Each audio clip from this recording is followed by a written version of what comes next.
Now turn to Section 1. Section 1. You will hear a woman telephoning for information about a festival. First, you have some time to look at questions 1 to 7.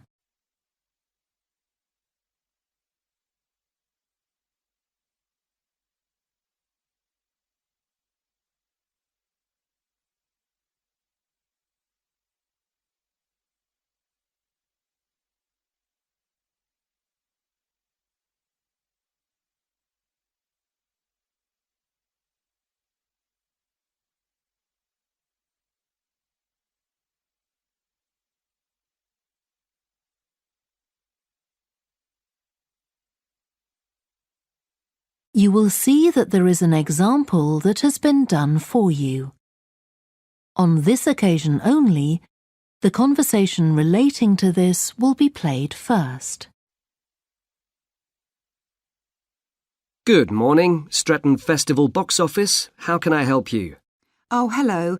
My family and I are on holiday in the area and we've seen some posters about the festival this week. Could you tell me about some of the events, please? Of course. First of all, are there still tickets available for the jazz band on Saturday? There are, but only £15. The £12 seats have all been sold. The man says that tickets are available for £15, so 15 has been written in the space. Now we shall begin. You should answer the questions as you listen because you will not hear the recording a second time. Listen carefully and answer questions 1 to 7. Good morning, Stretton Festival box office. How can I help you? Oh, hello. My family and I are on holiday in the area and we've seen some posters about the festival this week. Could you tell me about some of the events, please? Of course. First of all, are there still tickets available for the jazz band on Saturday? There are, but only £15. The £12 seats have all been sold. OK, and the venue is the school, isn't it? Yes, that's right. The secondary school. Make sure you don't go to the primary school by mistake. And there's an additional performer who isn't mentioned on the posters. Carolyn Hart is going to play with the band. Oh, I think I've heard her on the radio. Doesn't she play the oboe or flute or something? Yes, the flute. She usually plays with symphony orchestras, and apparently this is her first time with a jazz band. Well, I'd certainly like to hear her. Then the next thing I want to ask about is the duck races. I saw a poster beside a river. What are they exactly? Well, you buy a yellow plastic duck, or as many as you like. They're £1 each. And you write your name on each one. There'll be several races, depending on the number of ducks taking part. And John Stevens, a champion swimmer who lives locally, is going to start the races. All the ducks will be launched into the river at the back of the cinema. Then they'll float along the river for 500 metres, as far as the railway bridge. And are there any prizes? Yes. The first duck in each race to arrive at the finishing line wins its owner free tickets for the concert on the last night of the festival. You said you can buy a duck. I'm sure my children will both want one. They're on sale at a stall in the market. You can't miss it. It's got an enormous sign showing a couple of ducks. OK, I'll go there this afternoon. I remember walking past there yesterday. Now, could you tell me something about the flower show, please? Well, admission is free and the show is being held in Bythwaite Hall. Sorry, how do you spell that? Bythwaite.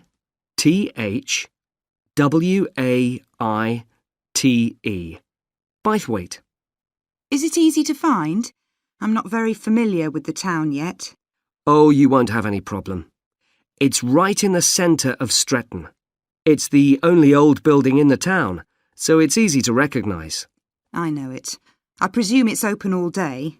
Yes, but if you'd like to see the prizes being awarded for the best flowers, You'll need to be there at 5 o'clock. The prizes are being given by a famous actor, Kevin Shapless. He lives nearby and gets involved in a lot of community events. Gosh, I've seen him on TV. I'll definitely go to the prize giving. Right. Before you hear the rest of the conversation, you have some time to look at questions 8 to 10.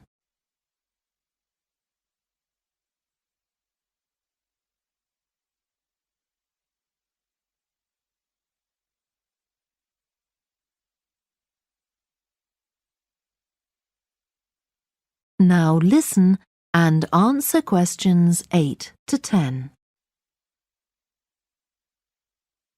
I've seen a list of plays that are being performed this week, and I'd like to know which are suitable for my children and which ones my husband and I might go to. How old are your children? 5 and 7. What about The Mystery of Muldoon? That's aimed at 5 to 10-year-olds. So if I take my children, I can expect them to enjoy it more than I do? I think so. If you'd like something for yourself and your husband and leave your children with a babysitter, you might like to see Fire and Flood. It's about events that really happened in Stretton 200 years ago, and children might find it rather frightening. Oh, thanks for the warning. And finally, what about Silly Sailor? That's a comedy, and it's for young and old. In fact, it won an award in the Stretton Drama Festival a couple of months ago. OK. Well, goodbye and thanks for all the information. I'm looking forward to the festival. Goodbye. That is the end of section 1. You now have half a minute to check your answers.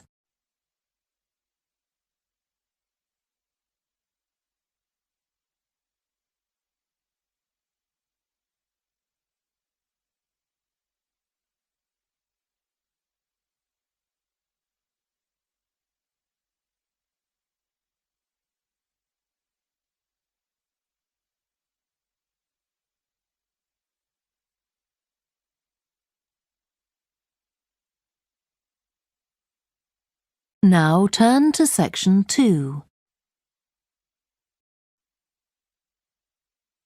Section 2.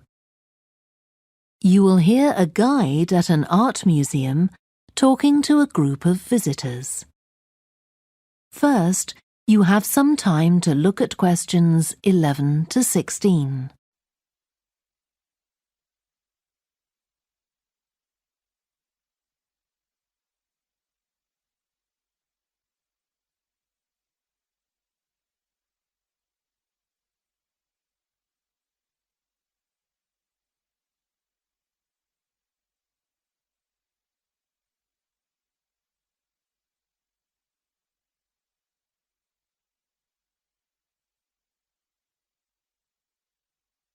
Now listen carefully and answer questions 11 to 16. Good morning and welcome to the museum, one with a remarkable range of exhibits which I'm sure you'll enjoy. My name's Greg and I'll tell you about the various collections as we go around. But before we go, let me just give you a taste of what we have here. Well, for one thing, we have a fine collection of 20th and 21st century paintings, many by very well-known artists. I'm sure you'll recognize several of the paintings. This is the gallery that attracts the largest number of visitors, so it's best to go in early in the day before the crowds arrive. Then there are the 19th century paintings. The museum was opened in the middle of that century, and several of the artists each donated one work to get the museum started, as it were. So they're of special interest to us. We feel closer to them than to other works. The Sculpture Gallery has a number of fine exhibits, but I'm afraid it's currently closed for refurbishment. You'll need to come back next year to see it properly, but a number of the sculptures have been moved to other parts of the museum. Around the World is a temporary exhibition. You've probably seen something about it on TV or in the newspapers. It's created a great deal of interest because it presents objects from every continent and many countries and provides information about their social context, why they were made, who for, and so on. Then there's the collection of coins. This is what you might call a focused specialist collection because all the coins come from this country and were produced between 2,000 and 1,000 years ago. And many of them were discovered by ordinary people digging their gardens and donated to the museum. All our porcelain and glass was left to the museum by its founder when he died in 1878, and in the terms of his will, we're not allowed to add anything to that collection. He believed it was perfect in itself, and we don't see any reason to disagree. Before you hear the rest of the talk, you have some time to look at questions 17 to 20.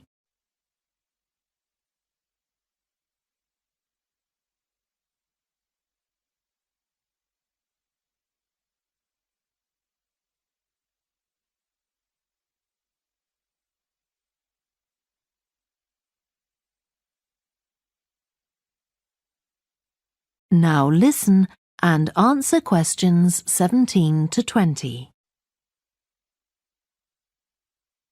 Okay, that was something about the collections, and now here's some more practical information, in case you need it.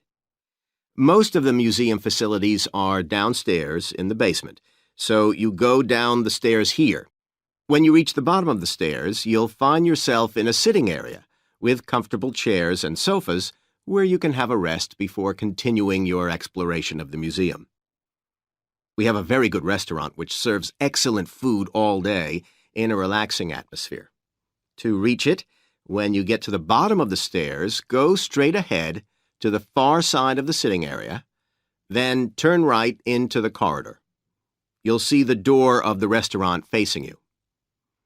If you just want a snack or if you'd like to eat somewhere with facilities for children, we also have a cafe. When you reach the bottom of the stairs, you'll need to go straight ahead, turn right into the corridor, and the cafe is immediately on the right. And talking about children, there are baby-changing facilities downstairs. Cross the sitting area, continue straight ahead along the corridor on the left, and you and your baby will find the facilities on the left-hand side.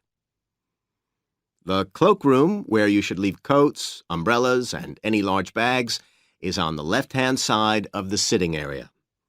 It's through the last door before you come to the corridor. There are toilets on every floor, but in the basement, they're the first rooms on the left when you get down there. Okay, now if you've got anything to leave in the cloakroom, please do that now, and then we'll start our tour. That is the end of section 2. You now have half a minute to check your answers.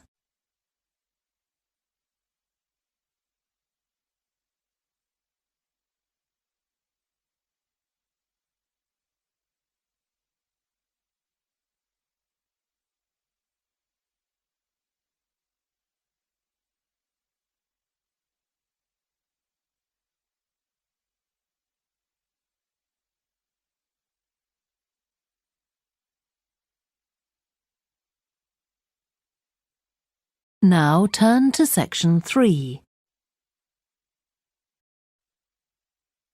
Section 3. You will hear a student called Joanna talking to her new supervisor about some research she has done on psychology and music. First, you have some time to look at questions 21 to 26.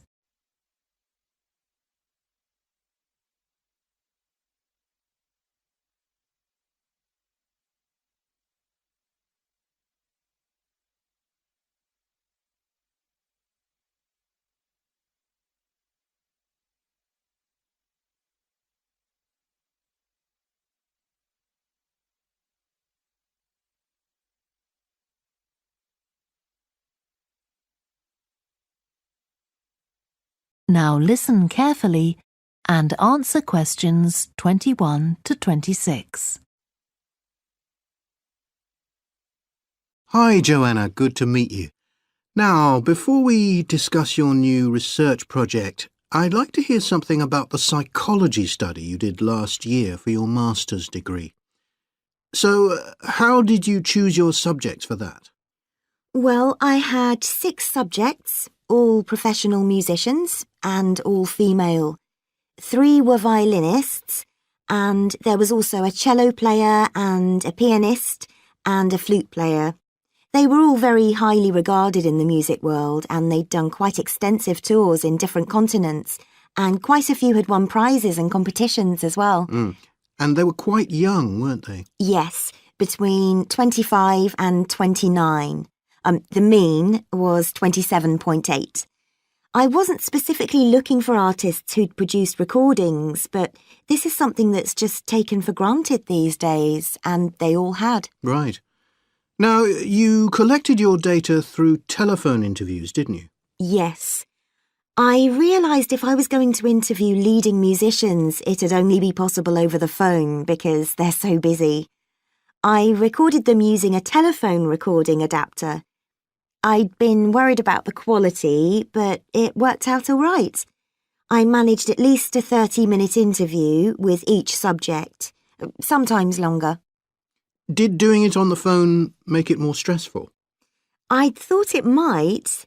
It was all quite informal, though, and in fact they seemed very keen to talk. And I don't think using the phone meant I got less rich data. Rather the opposite, in fact. Interesting. And you were looking at how performers dress for concert performances? That's right. My research investigated the way players see their role as a musician and how this is linked to the type of clothing they decide to wear. But that focus didn't emerge immediately.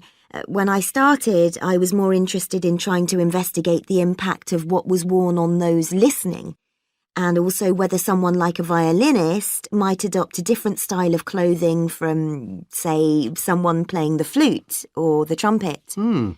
It's interesting that the choice of dress is up to the individual, isn't it? Yes, you'd expect there to be rules about it in orchestras, but that's quite rare. Before you hear the rest of the discussion, you have some time to look at questions 27 to 30.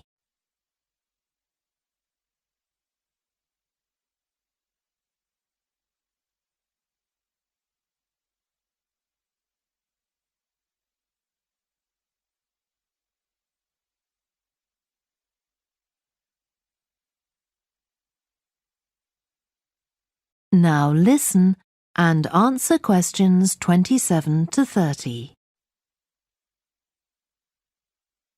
You only had women performers in your study. Was that because male musicians are less worried about fashion? I think a lot of the men are very much influenced by fashion, but in social terms, the choices they have are more limited. They'd really upset audiences if they strayed away from quite narrow boundaries. Now, popular music has quite different expectations. Did you read Mike Frost's article about the dress of women performers in popular music? No. Well, he points out that a lot of female singers and musicians in popular music tend to dress down in performances and wear less feminine clothes, like jeans instead of skirts. And he suggests this is because otherwise they'd just be discounted as trivial. But you could argue they're just wearing what's practical. I mean, a pop music concert is usually a pretty energetic affair. Yes, he doesn't make that point, but I think you're probably right.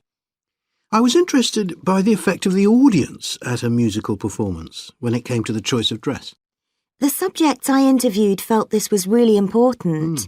It's all to do with what we understand by performance as a public event.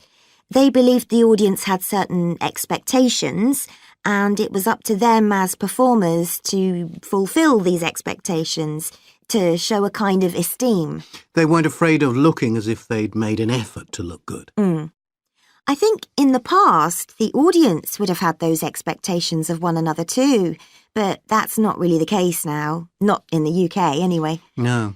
And I also got interested in what sports scientists are doing too, with regard to clothing. Musicians are quite vulnerable physically, aren't they? Because the movements they carry out are very intensive and repetitive. So I'd imagine some features of sports clothing could safeguard the players from the potentially dangerous effects of this sort of thing. Yes, but musicians don't really consider it. They avoid clothing that obviously restricts their movements, but that's as far as they go. Anyway, coming back to your own research, do you have any idea where you're going from here? I was thinking of doing a study using an audience, including... That is the end of section 3. You now have half a minute to check your answers.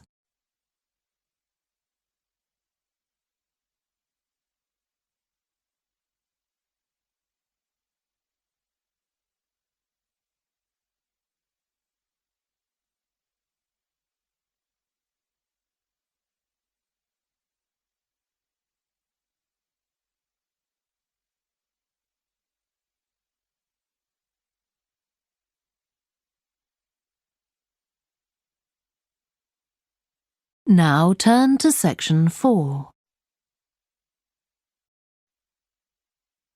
Section 4. You will hear part of a lecture about a way of reducing the amount of carbon dioxide in the atmosphere. First, you have some time to look at questions 31 to 40.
Now listen carefully and answer questions 31 to 40. As we saw in the last lecture, a major cause of climate change is the rapid rise in the level of carbon dioxide in the atmosphere over the last century. If we could reduce the amount of CO2, perhaps the rate of climate change could also be slowed down. One potential method involves enhancing the role of the soil that plants grow in with regard to absorbing CO2. Ratan Lal, a soil scientist from Ohio State University in the USA, claims that the world's agricultural soils could potentially absorb 13% of the carbon dioxide in the atmosphere, the equivalent of the amount released in the last 30 years, and research is going on into how this might be achieved. Lal first came to the idea that soil might be valuable in this way, not through an interest in climate change, but rather out of concern for the land itself and the people dependent on it. Carbon-rich soil is dark, crumbly and fertile and retains some water. But erosion can occur if soil is dry, which is a likely effect if it contains inadequate amounts of carbon.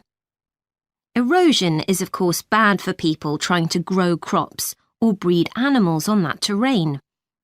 In the 1970s and 80s, Lal was studying soils in Africa so devoid of organic matter that the ground had become extremely hard, like cement. There he met a pioneer in the study of global warming who suggested that carbon from the soil had moved into the atmosphere. This is now looking increasingly likely. Let me explain. For millions of years, carbon dioxide levels in the atmosphere have been regulated, in part, by a natural partnership between plants and microbes, tiny organisms in the soil.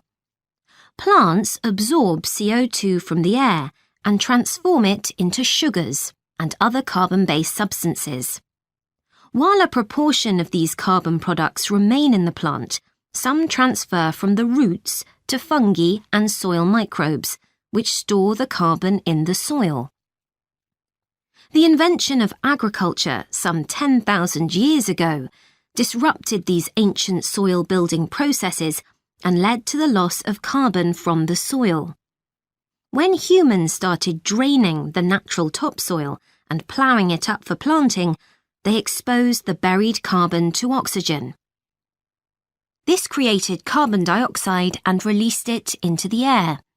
And in some places, grazing by domesticated animals has removed all vegetation, releasing carbon into the air. Tons of carbon have been stripped from the world's soils, where it's needed, and pumped into the atmosphere. So, what can be done? Researchers are now coming up with evidence that even modest changes to farming can significantly help to reduce the amount of carbon in the atmosphere. Some growers have already started using an approach known as regenerative agriculture. This aims to boost the fertility of soil and keep it moist through established practices. These include keeping fields planted all year round and increasing the variety of plants being grown. Strategies like these can significantly increase the amount of carbon stored in the soil, so agricultural researchers are now building a case for their use in combating climate change.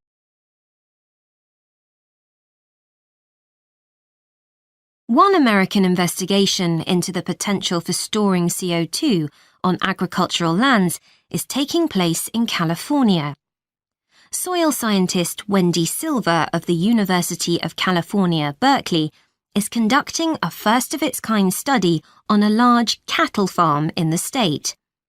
She and her students are testing the effects on carbon storage of the compost that is created from waste, both agricultural, including manure and corn stalks, and waste produced in gardens, such as leaves, branches, and lawn trimmings. In Australia, soil ecologist Christine Jones is testing another promising soil enrichment strategy.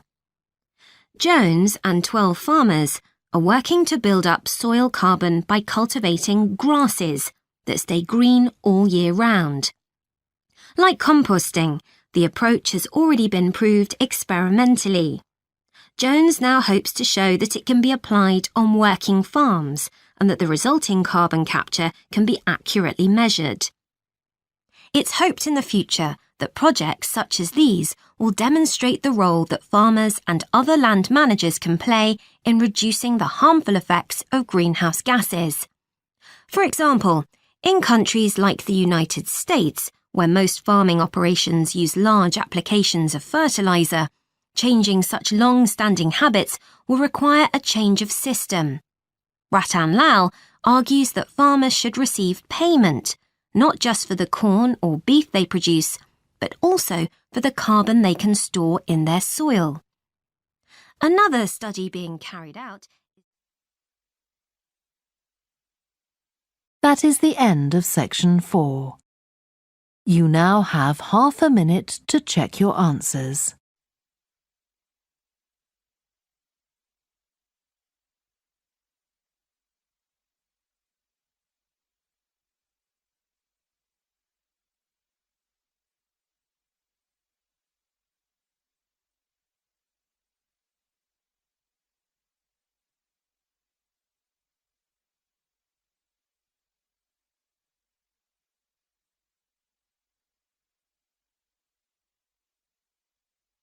That is the end of the listening test.